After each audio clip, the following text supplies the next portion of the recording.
Thanks for taking the time to talk, and congratulations on season 3. Really, yes.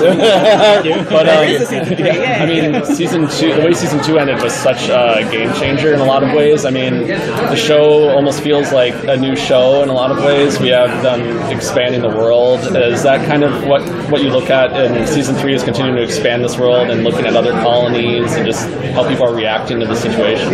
Yeah, I think that's perceptive. The goal at the end of the season was to have a hard reset. And, we told these great stories, but we've been confined to the Los Angeles block, and it was getting a little bit claustrophobic, and you didn't want to be repeating or repeating anything. And I felt like there was a genuine hunger from the audience to see beyond the walls and what else was out there, and potentially find a new colony, which might be run totally differently and be a totally different environment. So, yeah. You started the season in a fantastic fashion by starting with little teasers and flashbacks. Are we going to see more in the next season? I think the flashback device, just because it was so heavily used on Lost, we've always been wary of using it. We want to use it, sparingly, which is not. It's a great device, but I think that generally we like to use our teasers to show something out of world that is happening at the moment. Okay. Because the show is so tightly focused on the Bowmans, it's like this one opportunity we have in the story is to go somewhere beyond and just give you a totally different slice of life. So I think that's the most valuable way to use those things, and just have the past these characters come up organically and as you in conversation and have you learn about them. Yeah, it actually helped out. I think it tied in a couple of questions I had in the back of my mind. Yeah.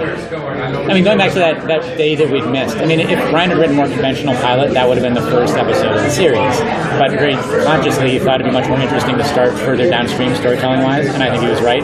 But like you, I was always curious, well, what actually happened on the day of the arrival?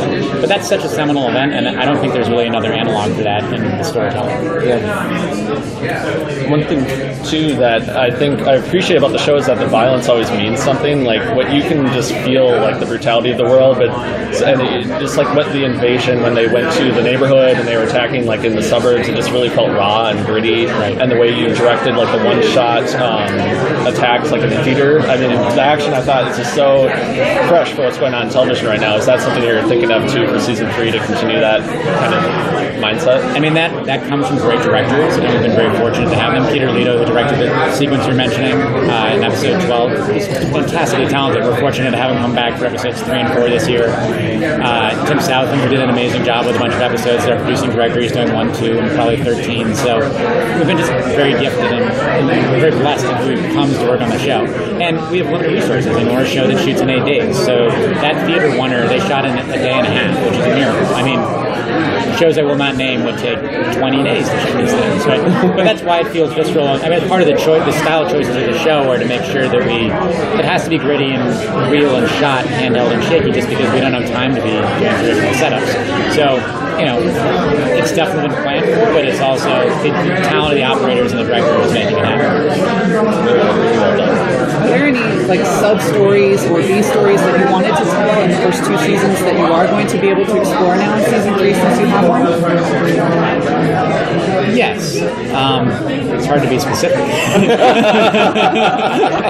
Name names. No. I mean, I think being able to draw the characters we love into close orbit is one of the fun things. So getting Snyder in that car at the end of the season and being able to start a season with him directly, in this potentially the same location with the Bowmans.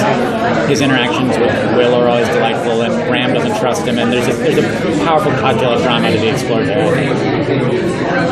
And we've kind of seen the aliens teased a little bit more each season. But it seems like it's really starting to open up now. Is that something that we can expect to learn more about where they're from or what their objective is in season 3? Right at the top. Yeah, I know. I mean, I was in the, I don't know if you're in the panel, but we were saying in the panel, the intention of the show is never to play hide the ball. We have answers. It was just, we were watching the show. We wanted you to learn it as the characters learn it. We didn't want to over-reveal to the audience because we want you to be kind of in the Bowman's perspective. It's a ground-up perspective in the show. So the Bowmans are now outside the wall and they have an opportunity to learn all these fantastic things. There's that image that they tweeted out from the panel of a crashed alien spaceship, and Ryan mentioned that it may not be a raft ship. So yes, there's a big, broad thing that we're going to get into right at the top. Fantastic. That's really nice.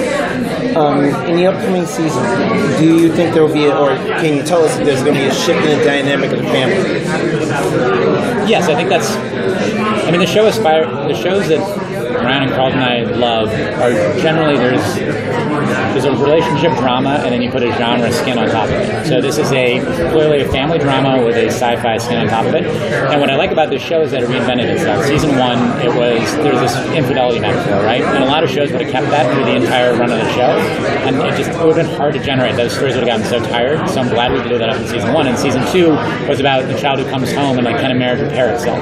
So yeah, for this new season, there's going to be a new challenge, a new core dynamic that we're going to explore in that relationship. Because I think one of the metaphors of the show is that people who stick together are the ones who are likely to survive. So the strength of the Bowman family, if they're split up, you worry that all of them are at risk. Thank you. It seemed too like the Red Hats and the whole structure of the occupation seemed like it was starting to crumble. Like even the Red Hats realized, oh, we're expendable too. So is that whole dynamic kind of in tatters as the series moves forward? We're fascinated by propaganda, especially at this moment, and how people can ignore observable facts or allow themselves to be misled by observable facts. So that's kind of the question is, yeah, we've now seen that an entire colony can be renditioned and the Raps probably don't care about you, but can you still buy into another system? Is there a way that humans under stress who are desperate will just reach out and believe things they probably shouldn't believe? Always an interesting element. And timely. So now that you've moved ahead and we're heading out of LA and our base that we know to the parts unknown for us as viewers, and like you said, we're in it with the cast, with the characters. Are we expecting a lot of changes in terms of allies and maybe the interactions within the team? It's like, is it a total reset in that regard? It is. I mean, we're moving to Vancouver, which gives us an opportunity to change the look and feel of the show, which I think is great. We've had this very noirish and tone show that was set in splashy, sunny LA, which I think was interesting. But we've now done that for 2 seasons, so going to a place where it's been raining on us every day as we shoot, and you get that kind of gritty texture, and also an opportunity to explore places where there'll be entirely new cast of characters, and I'm sure wonderful Canadian actors, and yeah, the show's going to have a real opportunity to reinvent itself into that visually. And you had some good guest stars too in Season 2. It was awesome to see William Russ come in and play that role, which I love William Russ. Is there anybody that we can look forward to seeing in Season 3? I sure hope so. We've had a wonderful casting department, and they've done a great job. Part of that is being in Los Angeles. There are so many great actors here, but there are also great actors up there. The core cast is so strong that I think people are attracted and want to work with us. We don't start production until September 7th, so I can't be specific. But yeah, we have some opportunities because there are some actors who left at the end of last season or have been cast. I think actors are interested in working on the show because a lot of them have gone on and been able to gone on to great things. So Ali Walker getting cast and goes is a fantastic opportunity, and I think it speaks to other actors, an opportunity to become on the show to do something cool or interesting or a little different and then do something else. So, like Carl Weathers, it was great to see Carl Weathers have that role, yes. And I'm across my Chicago, yeah.